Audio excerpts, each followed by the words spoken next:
Welcome to Sports News. Super Falcons coach Edwin Okon is confident the team will reclaim the African Women's Championship title in Namibia. The six-time African champions will begin their campaign in Group A alongside hosts Namibia, Zambia and Cote d'Ivoire. Okon admits his side will not only overcome the group's opponents, but go ahead to reclaim the title they lost to the Equatorial Guinean side in the last edition. The AWC will be held in the Namibian capital Windhoek from October 11th to the 25th and will serve as a continental qualifier for the 2015 FIFA Women's World Cup in Canada. The top three teams at the 2014 AWC Namibia will qualify automatically to represent Africa at the Global Football Fiesta. Well, in golf, Rory McIlroy clinched his first Open Championship and third major title with a two-shot victory over Sergio Garcia and Ricky Fowler on a thrilling final at Hoylake. McIlroy returned a closing 71 for a 17-under total of 271 to become the third youngest player in history to capture three of the four majors. Garcia still striving to shed the unwanted tag of being one of the best players never to win one of the big four prizes, push the 2011 US Open and 2012 US PGA champion all the way before settling for a share of second place. Former world number one Tiger Woods, playing among the back markers, ended his campaign with a disappointing 3 over 75 for 294 6 over.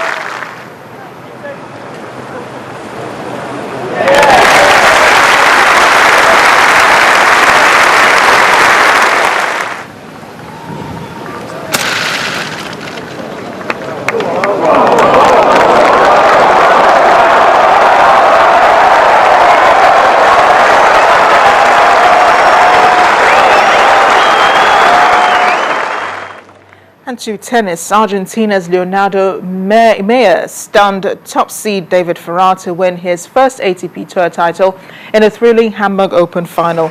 The world number 46 came from a set behind to defeat his more illustrious opponent to continue his impressive 2014 form. Ferrer came into the match as a favorite, having lost only 3 games in his previous 2 matches and won the first set on a tiebreak, although he had twice to fight back from being break point down.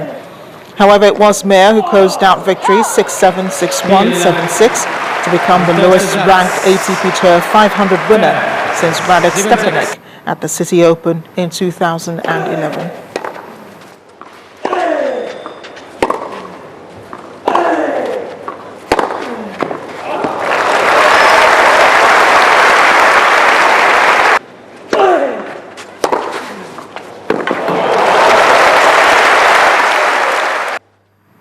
Elsewhere, Caroline Wozniacki overcame Italy's Roberta Vinci 6-1, 6-1 to lift the Istanbul Cup. A top-seeded Dane was rock solid on her service, winning all 7 games and fighting off 6 breakpoints. Second seed Vinci had not lost a set all tournament prior to the final and had beaten Wozniacki in 2 of their 3 previous meetings. It was Wozniacki's first WTA title of the year and the 22nd of her career. On to cycling, Norway's Alexander Kristoff sprinted to victory on stage 15 of the Tour de France.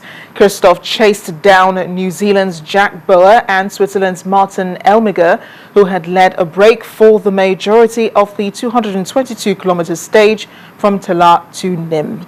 Australia's Henrik Hausler finished second, with Slovakia's Peter Sagan in third. Italy's Vincenzo Nibali remains the yellow jersey, ahead of Spain's Alejandro Valverde.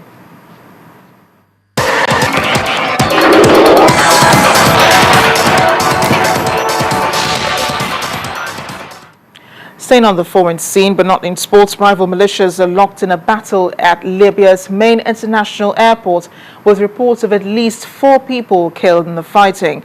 Clashes resumed at Tripoli airport today after attempts at a ceasefire failed. Missile rockets and tanks were rolled out as fighting ensued. The fighting began last week, damaging planes and forcing the airport to shut down.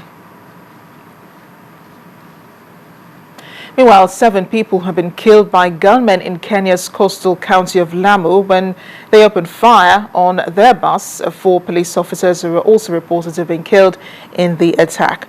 The bus targeted on Friday was traveling from the city of Mombasa to Lamu. Gunmen fired at the vehicle after blocking its path with their car. The bus driver was among those killed.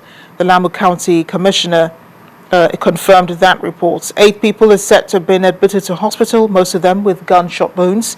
The attack comes a day after Kenya's military said its aircraft had bombed jungle bases used by militants in the area.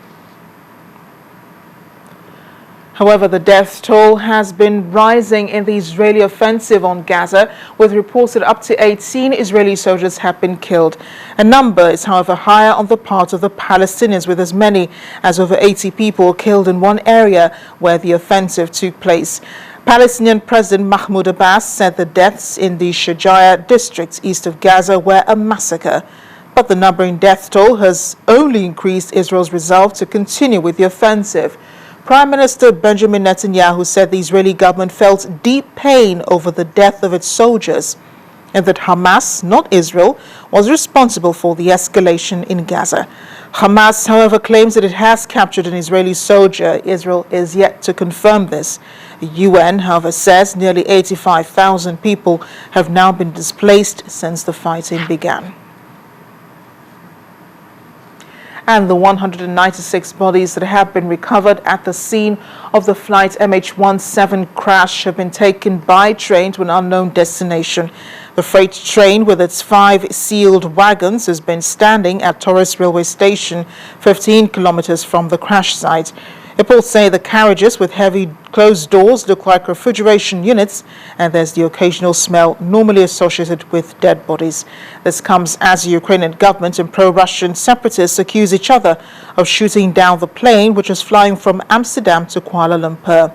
The U.S. State Department said there had been multiple reports of bodies and aircraft parts being removed and potential evidence tampered with by rebels.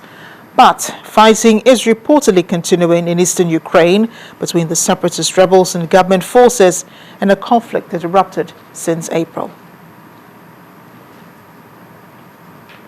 And the main news again. Nasarawa lawmakers today vowed to continue with the impeachment proceedings on Governor Tanko Al-Makura, saying there's no going back on the issue. But an aide to the governor dismissed the threats of the lawmakers, insisting that unless the governor is served with the notice, he will not appear before any panel. And Lagos State's governor returned to Apapa today, where he told tank farm owners to allow free flow of traffic in the area or be prepared to face the law. That's the news at 10 tonight. Thanks for watching. I am Amaranchi Ubani.